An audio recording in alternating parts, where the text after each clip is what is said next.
Hi, performers and achievers. Welcome to Performers and Achievers Daily with me, Raj Gavurla. In today's episode,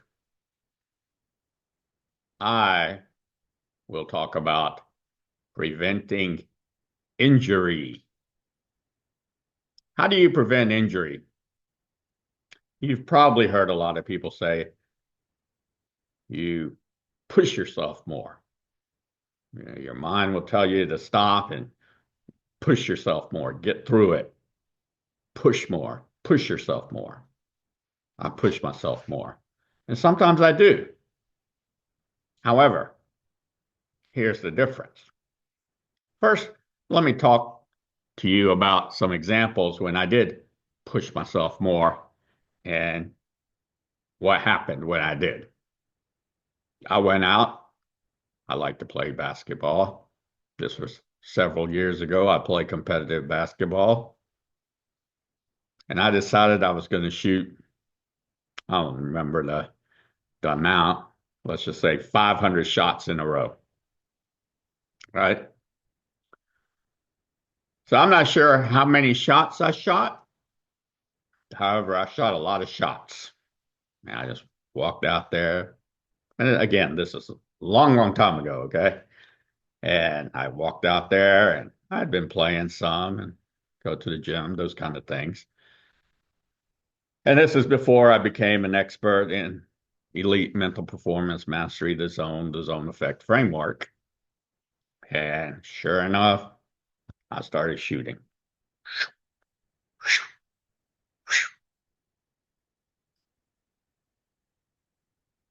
And sure enough, took a little while. My shoulders were in pain. And I would go and I had several treatments, everything from acupuncture to K laser treatments. And eventually someone diagnosed me with water, fluid buildup in my shoulders. Now, what did I do? I did what I hear a lot of people tell me to do, that to push yourself more, or they push themselves, or they push or get through it. They push themselves more. Well, here's the key to that is to be able to read your body. It's very important you read your body because by reading your body, you will know when it is beneficial to push yourself more and when it's not beneficial to push yourself more to prevent injury. Here's another example.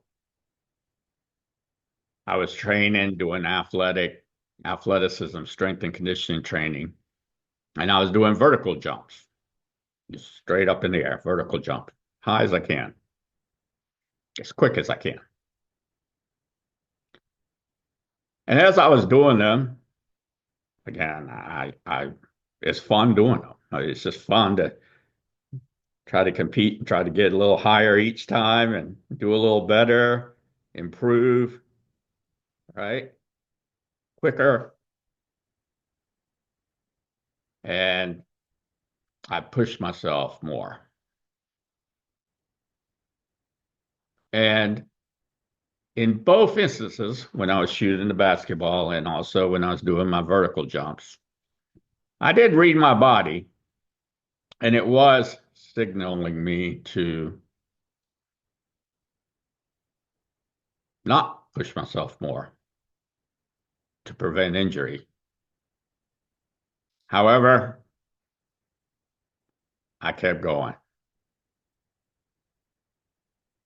And sure enough, what happened is that the muscles, the tendons, the ligaments, all of that flowing into my knee caused pain. And I was limping. And I went to the chiropractor and received treatments and slowly healing. So, in both instances, and this is the point that is very important for you to keep in mind, is that I did push myself more, and I was proud of myself for doing that. However, what I didn't do is I didn't stop, I didn't read my body accurately. And my body was telling me, keep pushing myself more, and an injury will occur. And that is what's happened.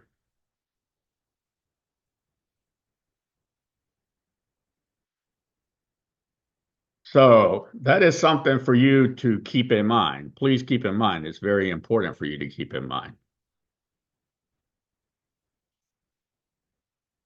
And so, what could I have done to prevent the injury? I probably could have gone out and started with, let's say, 50 shots.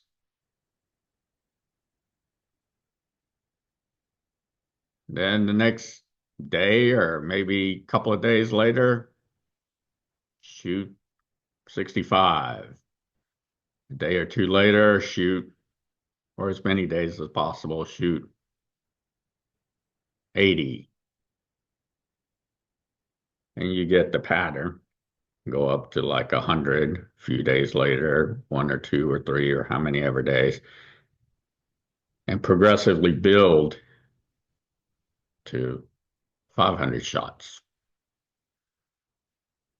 And that way, I'm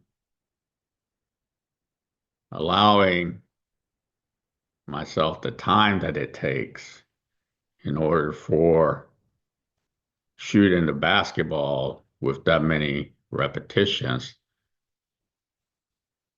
to actually achieve my objective of shooting 500 shots in a row without being injured. And what does it do? It creates a habit, which becomes muscle memory. And therefore, since it's in muscle memory, there are less cognitive resources that are needed when I'm shooting the basketball. And the same thing could be said similar to the vertical jumps. Instead of doing, let's say, 4 sets, start off with 1 set. And maybe even start off with 1 set and not try to jump as high. Build up to it. Progressive overload over time. Now, does it take longer? Well, you would think, well, yeah, it takes longer because you didn't do it in one session. You did it over several time period.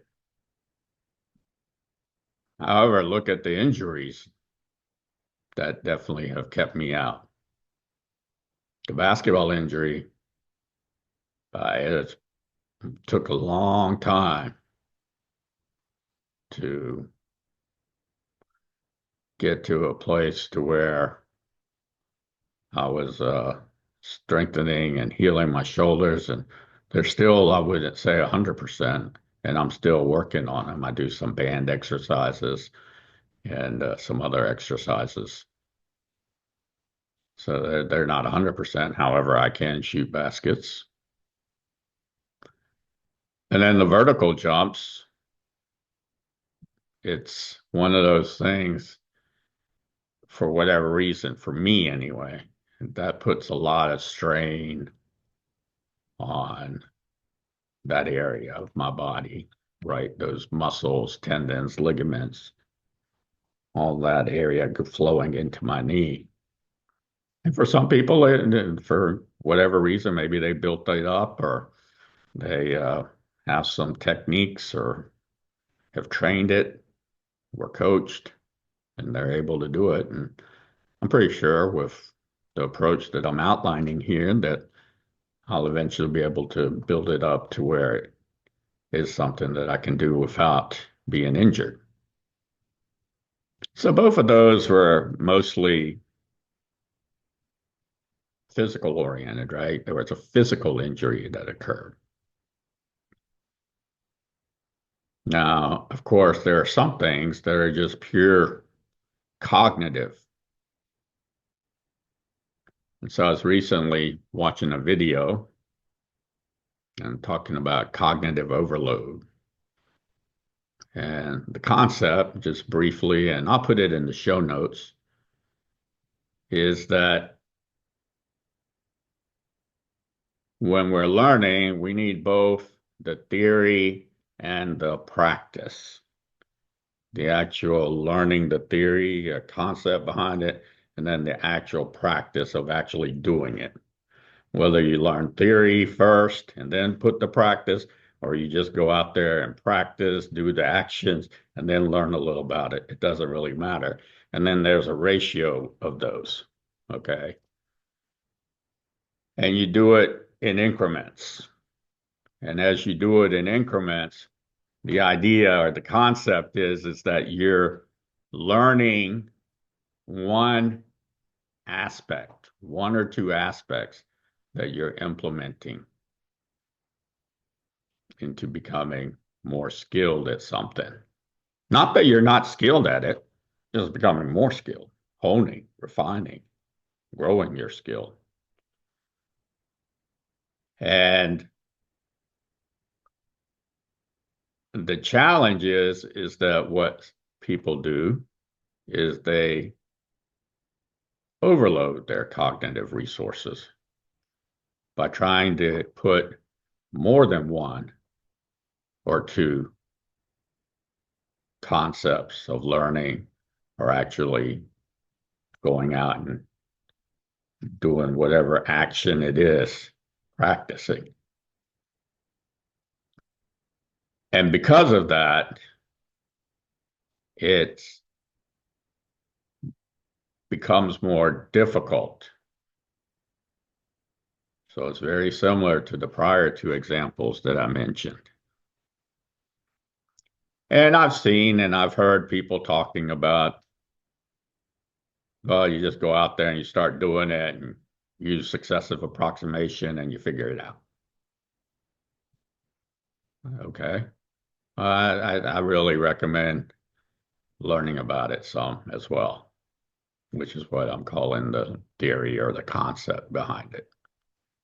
And you can do it in any order. You can first learn a little bit about it, concept, and then go out and actually do it. And to me, that's what makes it fun and enjoyable, intrinsically rewarding, intrinsically fulfilling, intrinsically satisfying. Man, how successful, how much wins, how many wins, or etc. You know, I don't know. I want to win success. I'm sure everyone does. That part I can't really control as much. However, I have more control on being able to actually execute the skill and being able to progress and evolve and grow my execution of that skill. And I think if you implement those, you'll feel that it's a good approach for you to take. You're welcome to contact me. Let me know what you think about this. Again, it'll take, in some sense, it actually gives you more good options, more tangible, beneficial results than the other way, right? Because one, you know when to push yourself more and when not to. And then two, you know when your cognitive resources are overloaded. And that's something to stay away from. So that's what I have for you today. My bonus for you is to pick one thing. that you maybe have approached without using this approach that I'm outlining here. And try it. See what it does for you. Does it benefit you? Does it make it more fun and enjoyable? Is it more intrinsically rewarding, intrinsically fulfilling, intrinsically satisfying?